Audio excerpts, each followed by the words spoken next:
Imaginez, caché au plus profond de notre cerveau, un centre de commande principal, un système minuscule mais d'une puissance incroyable qui régule sur le long terme quasiment tout ce que notre corps fait, de notre croissance à notre façon de gérer le stress. Comment le corps sait à quel moment il doit grandir, ou quand il doit conserver de l'eau, ou au contraire libérer des hormones de stress? Toute la réponse se trouve dans une collaboration super élégante entre deux toutes petites structures au cœur même du cerveau.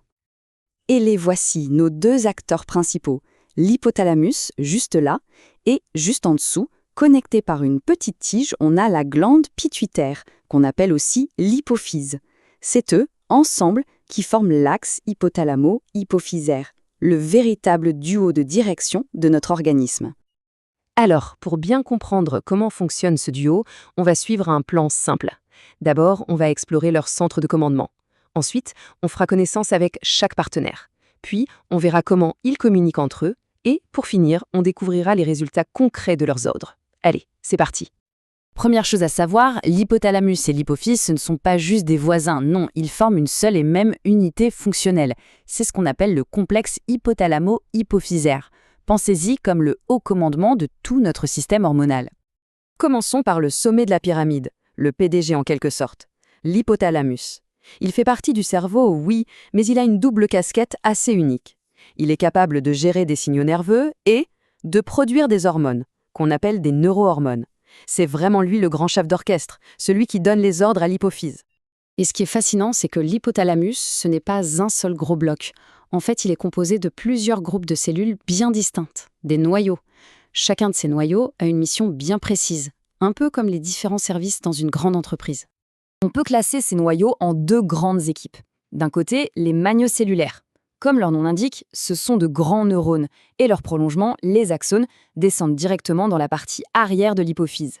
Et de l'autre côté, on a les parvicellulaires, des neurones plus petits, qui eux vont contrôler la partie avant. Retenez bien cette distinction parce que c'est la clé pour tout comprendre.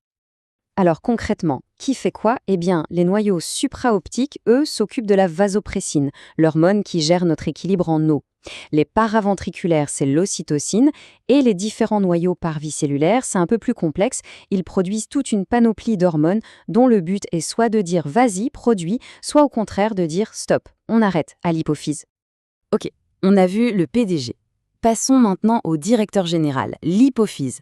Et là, la première chose à bien intégrer, c'est que ce n'est pas une seule glande. Non, c'est en réalité deux parties bien distinctes, avec des origines et des fonctions complètement différentes, qui sont juste collées l'une à l'autre.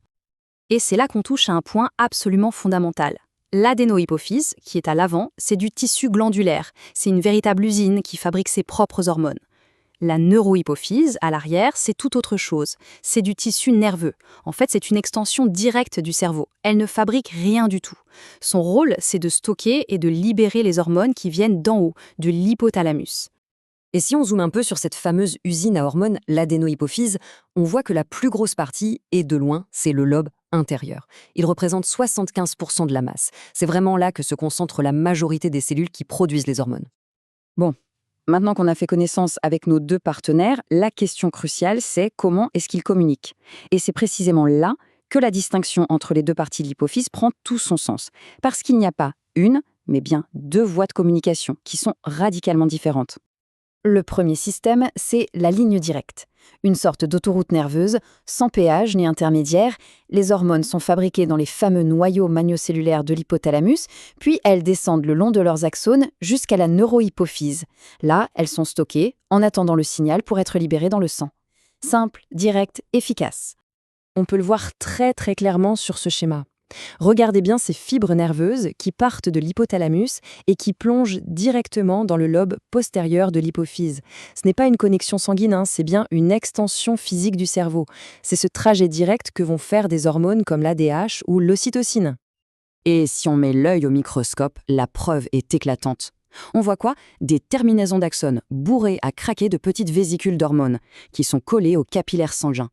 Il n'y a pas de corps cellulaire ici, pas de centre de production, c'est juste un quai de chargement, un terminal de libération. Alors ça, c'était la voie directe. La deuxième voie de communication est beaucoup plus indirecte. Là, on oublie l'autoroute nerveuse et on passe à un service de messagerie privé ultra spécialisé. L'hypothalamus va libérer ses hormones de commande dans un circuit sanguin très particulier qu'on appelle un système porte, et ces circuits vont les amener directement à l'adénohypophyse pour lui donner ses instructions. Revenons à notre schéma général. Cette fois, suivez ce réseau de vaisseaux sanguins. Les hormones qui viennent des noyaux parvicellulaires sont libérées ici, dans un tout premier réseau de capillaires.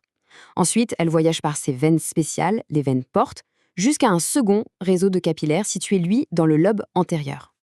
Décortiquons un peu ce processus, qui est vraiment très élégant. Étape 1, l'hypothalamus libère ses ordres dans un premier réseau de tout petits vaisseaux. Étape 2, des veines spéciales, les veines portes, transportent ce sang chargé d'ordres. Étape 3, les ordres sortent du sang au niveau d'un deuxième réseau de vaisseaux pour aller parler aux cellules de l'usine. Et enfin, étape 4, en réponse, l'usine libère ses propres produits, les hormones finales, dans la grande circulation sanguine de corps. Voilà, maintenant on sait comment les ordres sont transmis. Alors, voyons un peu plus concrètement ce que ces hormones vont faire une fois qu'elles sont libérées et qu'elles circulent dans notre corps. L'adénohypophyse, cette usine, est une vraie ruche. On y trouve différents types de cellules ouvrières. Il y a les somatotropes, qui produisent l'hormone de croissance, capitale pour nos os, nos muscles. Juste à côté, les lactotropes fabriquent la prolactine pour la production de lait. On a aussi les thyréotropes, qui envoient la TSH pour dire à la thyroïde de réguler notre métabolisme. Les gonadotropes, elles, gèrent tout ce qui est reproduction, avec la FSH et la LH. Et enfin, les corticotropes, qui nous aident à gérer le stress en produisant l'ACTH pour stimuler nos glandes surrénales. C'est une véritable tour de contrôle hormonal. Et du côté de la neurohypophyse, le site de stockage, on libère deux hormones aux effets très puissants et très ciblés. D'abord l'ocytocine, bien connue comme l'hormone de l'attachement, mais aussi essentielle pour les contractions de l'utérus pendant l'accouchement. Et ensuite la vasopressine, ou ADH. Son rôle est absolument vital. C'est elle qui dit à nos reins de retenir l'eau pour qu'on reste toujours parfaitement hydraté. Si on jette un dernier coup d'œil à ce schéma, on voit toute la beauté de la chaîne de commandement.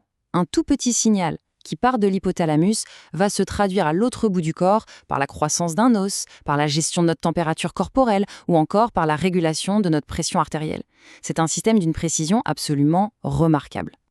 Donc, s'il y a une chose à retenir, c'est vraiment ça. Ce partenariat complexe, ce n'est pas juste une série d'ordres à sens unique. Non, c'est une conversation permanente avec des questions, des réponses, des ajustements dont le seul et unique but est de maintenir l'équilibre parfait de notre milieu intérieur. C'est ce qu'on appelle l'homéostasie.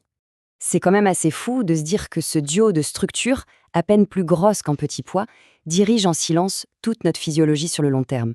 Et ça amène forcément une question vertigineuse. Que se passe-t-il quand cette communication si parfaite, si finement réglée, est perturbée, même de façon infime ?